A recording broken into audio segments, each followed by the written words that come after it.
Marketing textbooks teach a very specific sequence for selling a product. Take the total population of category buyers, run them through a funnel of demographics and psychographics, and isolate a highly distinct target audience.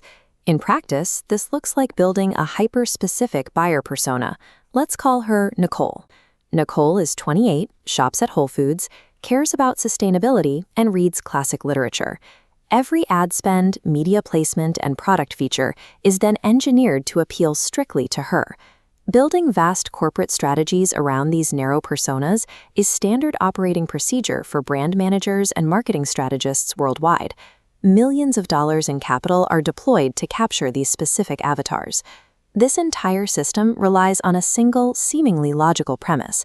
If two brands have radically different messaging and positioning, they will naturally attract completely different types of human beings. But if data proves that unique positioning does not yield unique customer segments, the entire architecture of modern target marketing is built on a myth.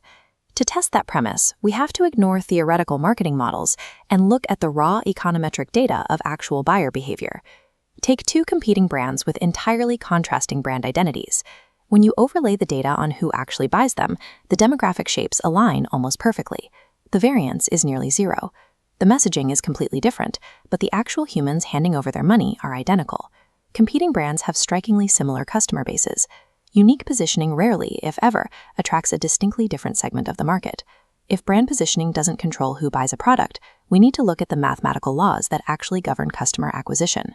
This demographic overlap appears in mature Western economies, and it holds true across high-growth emerging markets like China.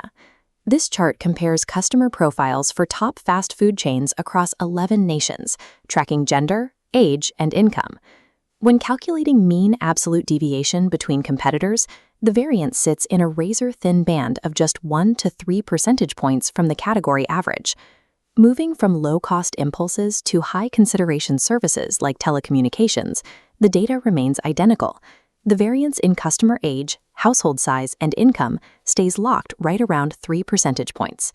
Local challenger brands, massive global conglomerates, and strictly positioned niche products all sell to the exact same demographic mix as their largest rivals. A brand's customer base is simply a reflection of the total category profile. Attempting to target a specific, isolated demographic is mathematically ineffective. This brings us to a second deeply held assumption, the idea that sustainable growth comes from cultivating a dedicated base of 100% loyal, single-brand buyers. Looking at financial services data from South Korea, even for massive institutions like Hana Bank, only 26% of their customers consider it their sole, main financial institution. Consumer behavior operates in what we call repertoire markets. Buyers do not lock into a single choice. They cycle through a roster of acceptable brands to fulfill their needs. This line graph shows category purchase frequency plotted against the number of different brands a person buys. As people buy from the category more often, their repertoire size expands.